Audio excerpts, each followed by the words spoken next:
نحمده ونصلي على رسوله الكريم أما بعد أعوذ بالله السميع العليم من الشيطان الرجيم بسم الله الرحمن الرحيم الله الذي جعل لكم الأنعام لتركبوا منها ومنها تأكلون ولكم فيها منافع ولتبلغوا عليها حاجة في صدوركم وعليها وعلى الفلك تحملون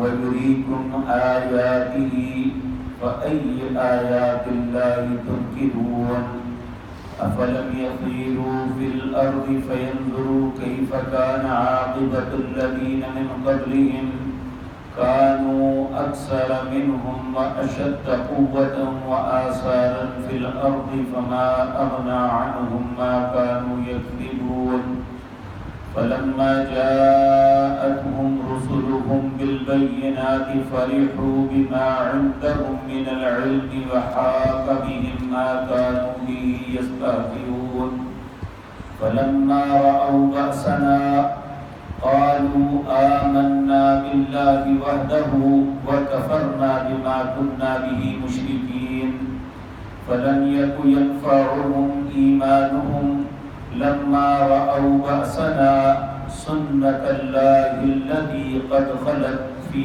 عباده وخسر هنالك الكافرون. حضرات محترم،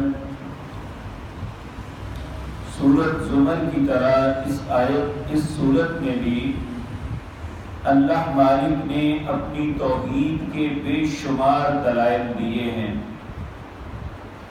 اور اپنے بے شمار انعامات کا ذکر بھی کیا ہے، اور یہ سارا کچھ کرنے کے باوجود اللہ نے 5 مرتبہ یہ بات کہی الذین یجادلون فی آیات اللہ، کہ بہت سے لوگ ایسے ہیں جو اللہ کی آیات پہ آپ سے جھگڑا کرتے ہیں کہ یعنی یہ کیوں ایسا حکم ہے، ایسا کیوں نہیں ہے، بلکہ نبی کریم صلی اللہ علیہ وسلم نے ان دلائل کو جب کفار کے سامنے پیش کیا تو انہوں نے بڑی عجیب بات یہ کی کہ کہنے لگے کہ کس طرح اس بات کو تسلیم کر لیں کہ ہم اتنے سارے خداؤں کو چھوڑ کے صرف ایک خدا کی عبادت کریں، ان ھذا لشیء عجاب، دنیا میں اس سے زیادہ تعجب والی بات کیا ہو سکتی ہے؟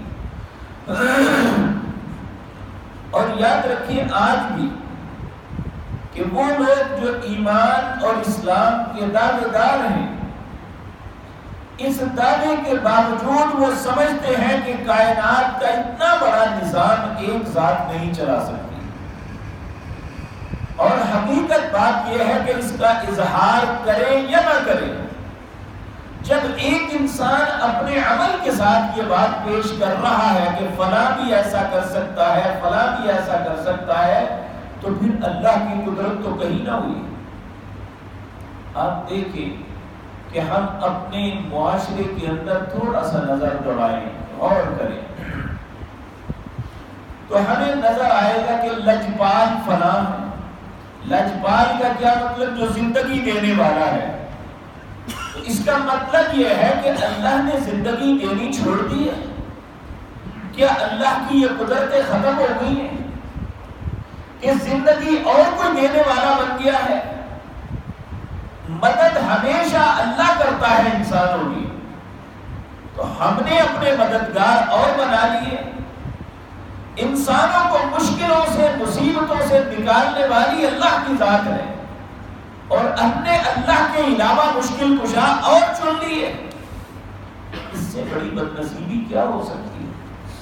تو اللہ رب العزت اس سورت کا اختتام پھر اپنی قوتوں اور قدرتوں کا اظہار کر کے کہتے ہیں اللہ وہ ذات پاک ہے، اللہ الذی، اللہ وہ ذات پاک ہے جعل لکم الانعام، جس نے تمہارے لیے چوپائے بنائے، لترکبوا منہا، کچھ ایسے چوپائے ہیں جن پہ سواریاں کرتے ہو، وَمِنْهَا تَأْكُلُونَ، کچھ ایسے ہیں جسے کھاتے ہو، جن کا گوشت ہم استعمال کرتے ہیں.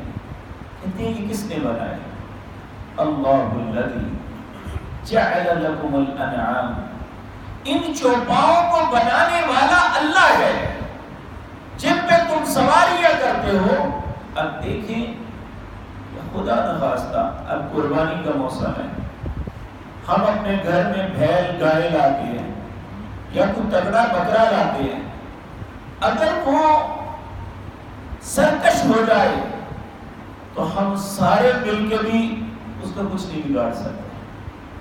یعنی وہ انسانوں کو بھی زخمی کرتا ہے، بعض اوقات ان کی زد میں آ کے لوگ مر جاتے ہیں.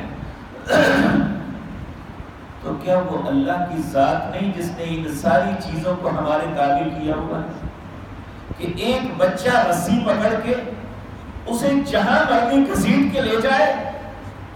کیا وہ اللہ نہیں ہے جس نے ہمارے تابع اتنا طاقتور جانور کر دیا؟ اور جب کہ ہمارے سامنے ایسی مثالیں موجود ہیں، جب یہ سرکش ہو جاتا ہے تو ہم کچھ بھی نہیں اس کا بگاڑ سکتے، ہم کچھ بھی نہیں کر سکتے. تو اللہ رب العزت فرماتے ہیں اللہ وہ ذات پاک ہے جعل لکم الانعام، جس نے تمہارے لیے چوپاؤں کو بنایا ہے، لترکبوا منہا، ان میں سے کچھ کی تم سواری کرتے ہو، ومنہا تاکلون، اور کچھ ایسا ہے جسے کھاتے ہو، وَلَكُمْ فِيهَا مَنَافِعُ، اللہ نے ان چوپاؤں میں تمہارے لیے نفع رکھے ہیں.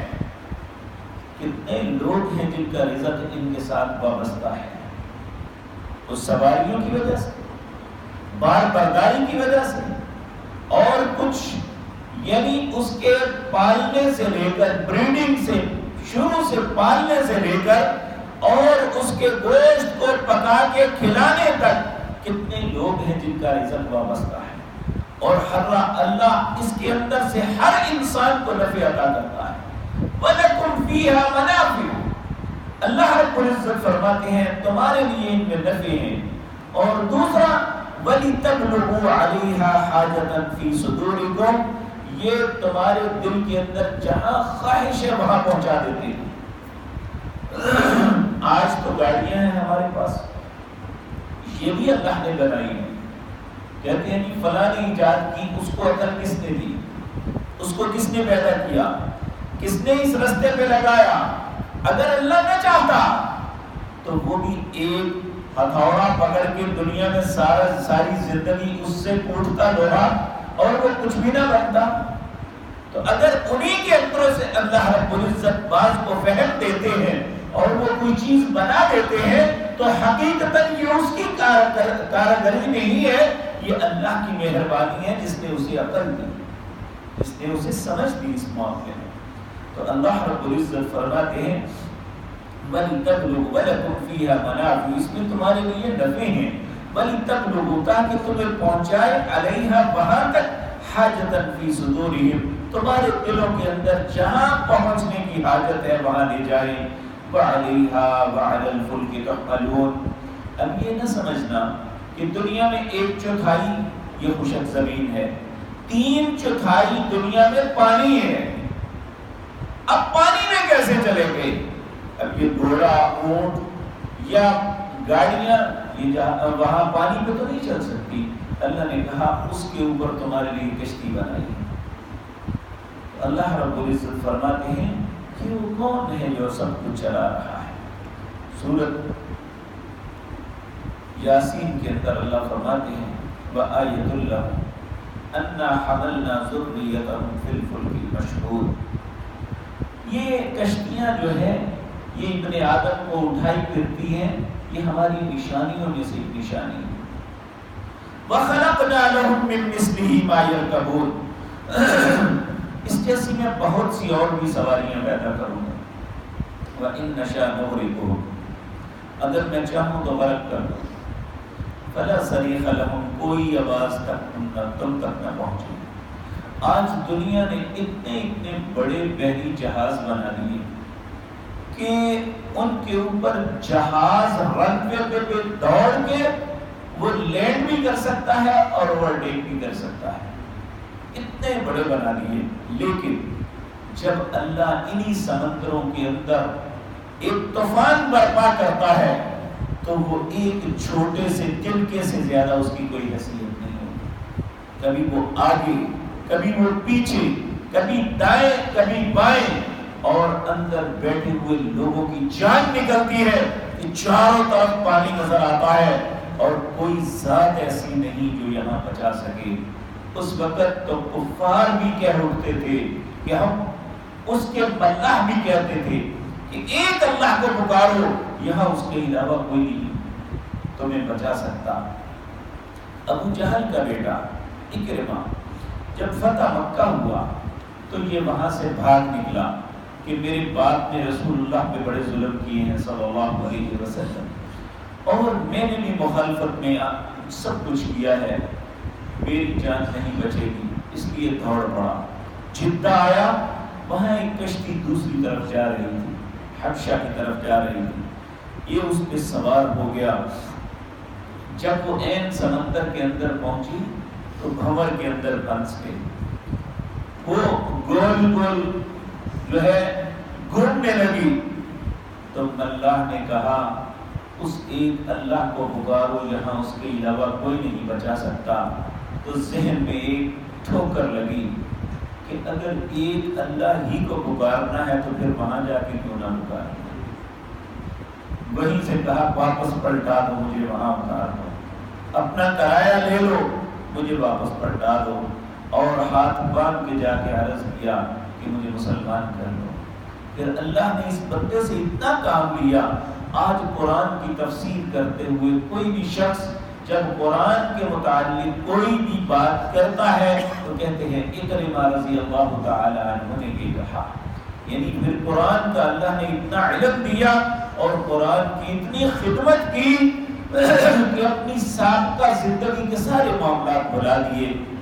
تو عرض کرنے کا مقصد یہ ہے کہ آج یہ فیس بک پہ ہم بے شمار ایسی چیزیں دیکھ سکتے ہیں کہ جس میں سمندر کے اندر اتنے بڑے جہاز اور ان کی کیفیت تنکوں جیسی ہوتی ہے کہ جیسے اڑا کے کبھی ہوا وہاں لے گئی کبھی وہاں لے گئی، ان کا کوئی بس نہیں ہوتا. اللہ رب العزت یہی بات فرما رہے ہیں وَعَلَيْهَا وَعَلَى الْفُلْكِ تُحْمَلُونَ، اور ان پہ بھی، خشکی پہ بھی ان جانوروں پہ سوار ہو کے تم جاتے ہو، اور پانی پہ کشتیوں پہ بیٹھ کے تم جاتے ہو جہاں تمہاری حاجت ہوتی ہے. وَيُرِيكُمْ آيَاتِهِ، اس سے زیادہ ہماری کیا نشانیاں دیکھی ہیں. فَأَيِّ آيَاتِ اللَّهِ تُنْكِرُونَ، کون کون سی ہماری نشانی ہے جس کا انکار کرو گے؟ ایک کا کرو گے، دو کا کرو گے، 10 کا کرو گے، لاکھ کا کرو گے. اللہ کی اتنی نشانیاں بکھری ہوئی ہیں کہ پوری کائنات کے اندر اس کا شمار بھی نہیں کر سکتے. فَأَيِّ آيَاتِ اللَّهِ تُنْكِرُونَ، بتاؤ تو صحیح کس کس کا انکار کرو گے؟ پھر اللہ رب العزت فرماتے ہیں اب بھی یقین نہیں تو أَفَلَمْ يَسِيرُوا فِي الْأَرْضِ، زمین میں چل پھر کے دیکھو. فَيَنْظُرُوا كَيْفَ كَانَ عَاقِبَةُ الَّذِينَ مِنْ قَبْلِهِمْ. اب یہاں ایک بات یاد رکھیں کہ ہم اپنی سیر سپاٹے کے لیے جاتے ہیں، آؤٹنگ کے لیے، کہتے ہیں کہ اللہ کا حکم ہے قرآن میں سیروا فی الارض، زمین میں چل پھر کے دیکھو. اللہ نے مری یا ان علاقوں میں گھومنے پھرنے، عیش و عشرت کرنے اور تماشے کرنے کے لیے نہیں کہا تھا، صرف اس لیے کہا تھا کہ زمین میں چل پھر کے اس لیے دیکھو کہ پہلی قوموں کا انجام کیا ہوا. فَلَمْ يَسِيرُوا فِي الْأَرْضِ، کیا نہیں دیکھتے چل پھر کے زمین پہ؟ فَيَنْظُرُوا، اور دیکھو كَيْفَ كَانَ عَاقِبَةُ الَّذِينَ مِنْ قَبْلِهِمْ. جہاں بھی زمین میں چلنے پھرنے کا سیر کا حکم ہے وہاں اس لیے حکم ہے کہ ہم پہلی قوموں کے حالات دیکھ کے عبرت پکڑیں. کہا فَيَنْظُرُوا كَيْفَ كَانَ عَاقِبَةُ الَّذِينَ مِنْ قَبْلِهِمْ، دیکھو کس طرح انجام ہوا تم سے پہلے کا. كَانُوا أَكْثَرَ مِنْهُمْ، وہ تعداد میں بھی تم سے زیادہ تھے، وَأَشَدَّ قُوَّةً، قوت کے اعتبار سے بھی تم سے زیادہ طاقتور تھے، وَآثَارًا فِي الْأَرْضِ، اور زمین کے اوپر ان کے نشانات بھی بہت مضبوط تھے. یعنی جو ٹیکنالوجی ان کے پاس تھی تمہارے پاس نہیں ہے. اور یقین جانیے کہ ہمیں زوم ہے کہ ہم ایک ایسے دور میں پیدا ہوئے ہیں جب ٹیکنالوجی اپنے عروج پہ ہے. اللہ کہتے ہیں نہیں، جو ٹیکنالوجی پہلے ان کے پاس تھی تمہارے پاس نہیں ہے. وہ مختلف تو ہو سکتی ہے لیکن وہ ٹیکنالوجی تم سے زیادہ مضبوط تھی. آپ دیکھیں قوم فرعون نے احرام بنائے ہوئے، آج تک دنیا یہ بات سمجھنے سے قاصر ہے کہ اتنے بڑے پتھر اتنی بلندی پر کیسے رہ گئے، جبکہ وہ مشینری بھی نہیں تھی. تو وہ بڑے رسے لگا کے تو 10-20 ہزار مزدوروں کو دکھاتے ہیں کہ یہ اس طرح کھینچ کے لے کے گئے ہوں گے، لیکن یہ صرف اپنے کیسے ہیں، کوئی بھی پورے وثوق کے ساتھ نہیں کہہ سکتا کہ اسی طرح ہوا ہوگا. تو اللہ رب العزت فرماتے ہیں کانوا اکثر منہم، کہتے ہیں دنیا کی آبادی اب زیادہ ہے. اللہ کہتے ہیں کانوا اکثر منہم، تم سے وہ زیادہ تھے. وہ اشد قوت ہے، جسمانی اعتبار سے بھی تم سے طاقتور تھے، عمریں بھی ان کی بڑی تھی. اور پھر وآثارا فی الارض، زمین پہ ان کے نشان بھی بڑے عجیب و غریب ہیں. قوم عاد نے جو اپنے مکان بنائے ہوئے تھے پہاڑوں کی چوٹیوں پہ، اتنے بڑے ستون تھے، عقل دنگ رہ جاتی ہے آج بھی ان کی جو ہے آثار قدیمہ کو دیکھتے ہوئے کہ انہوں نے کیسے یہاں بنا لیا تھا، میٹیریل کو کیسے وہاں تک پہنچا دیا تھا، اور وہاں جا کے کس طریقے سے اتنی بلند و بالا عمارتیں بنا لی تھی. آج بھی عقل سمجھنے سے پاتا ہے. اور قوم سمود نے پہاڑوں کو کھود کے جس طرح اس کے اندر اپنے مکانوں کو بنایا تھا، آج انسان یہ سمجھنے سے قاصر ہے. اگر ہم اپنے صحت کے اوپر بھی چھت ڈال دیں تو ہمارے اندر روشنی نہیں ہوتی، لیکن اس میں کئی دور تک ان کے کمرے مکان جاتے ہیں اور آخر تک روشنی اور ہوا جاتی ہے. وہ کیا ٹیکنالوجی تھی ان کے پاس. اللہ رب العزت فرماتے ہیں فما اغنى عنهم ما كانوا يكسبون، مجھے بتاؤ جو کچھ انہوں نے یہ دنیا کا معاملہ کمایا ان کا کوئی فائدہ دیا اس نے؟ انہیں تباہی سے بچا سکا؟ اللہ کے عذابوں سے بچا سکا؟ ان کی ٹیکنالوجی، ان کی جسمانی قوت، ان کی کثرت کیا ان کے کسی کام آ سکی؟ فلما جاءتهم رسلهم بالبينات، جب ان کے پاس رسول آئے دلائل کے ساتھ، واضح دلائل لے کے، فرحوا بما عندهم من العلم، ان کے علم نے انہیں بھلا دیا. کہنے لگے لو جی ہم اتنے پڑھے لکھے، ہمارے پاس ٹیکنالوجی، ہم ان انپڑھوں کی بات مان لیں. جس طرح آج بھی جو دین کا علم پڑھنے والا، سیکھنے والا ہے، کہتے ہیں یہ کیا جاہل جٹ لوگ ہیں. یہ آج کی بات نہیں ہے. واللہ باللہ سمت اللہ، پہلے سے لے کر آج تک دنیا کے نشے میں غرق لوگوں کے نے ہمیشہ یہی بات کہی ہے. اپنے علم کو برتر سمجھا اور اللہ کے علم کو کمتر سمجھا، اور یہی بات انسانوں کو ہدایت کی طرف نہیں آنے دیتی. حقیقی علم اللہ کا علم ہے، اللہ کی کتابوں کا علم ہے، اللہ کے رسولوں کا علم ہے. حقیقی علم یہ ہے، یہ ریاضی، یہ بیولوجی، یہ فزکس، یہ ریاضی، یہ سارے کے سارے ہنر ہیں، انہیں علم نہیں کہا جا سکتا. اور یہ تو صرف دنیا کے چند دنوں کے فائدے کے لیے بنے ہیں، اور اللہ کا علم تو دنیا میں انسان کو جانوروں سے نکال کر وہ انسانیت کی بلندی پر پہنچاتا ہے، اور قیامت کے دن اللہ کی جہنموں سے بچا کے جنتوں تک لے جاتا ہے. اس لیے برتر کون سا علم ہوا؟ تو یہ بات یاد رکھیں. فلما، اللہ کہتے ہیں فلما جاءتهم رسلهم بالبينات، جب ان کے پاس ان کے رسول واضح دلائل لے کے آئے، فرحوا بما عندهم من العلم، جو علم ان کے پاس تھا اس نے انہیں بھلا کے رکھ دیا. کہنے لگی وحاق بهم ما كانوا به يستهزئون، وہ مذاق اڑاتے تھے، لو یہ کیا ہے، اس کا کیا پڑھنا ہے، یہ ہمیں کیا دے گا. فلما رأوا بأسنا، اللہ کہتے ہیں جب میں نے ان پہ اپنا عذاب بھیجا، انہوں نے اس عذاب کو دیکھا، تو پھر بڑی جلدی کہنے لگے قالوا آمنا باللہ وحدہ، ہم اکیلے اللہ پہ ایمان لاتے ہیں، کفرنا بما کننا بہ مشرکین، جن مشکل کشاؤں کو اپنا سمجھتے تھے، حاجت روا سمجھتے تھے، غوث اور فلاں فلاں سمجھتے تھے، ہم ان کا انکار کرتے ہیں۔ آج ہم دفاعی پوزیشن پہ آتے ہیں، نہیں جی اسی بنیاد منکر نہیں، اسی مانتے ہیں۔ کیا مانتے ہیں؟ اللہ کو ماننے کا حکم ہے، اس کے رسول کو ماننے اور اس کی اطاعت کا حکم ہے۔ اللہ نے کہیں نہیں کہا کہ فلاں کو بھی مانو، اس لیے ہم انکار کرتے ہیں۔ اور کس نے اسٹیمپ لگا کے انہیں کائنات میں بھیجا ہے کہ یہی ولی ہیں؟ ممکن ہے آپ اس سے بہت بہتر ہو۔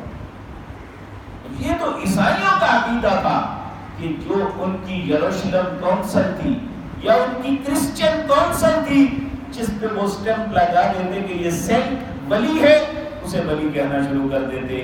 تو آج بھی مولوی جس کے لیے بے شک وہ ناگے شاہ کیوں نہ ہو، اسے ولی کہتے تو مانتے ہیں۔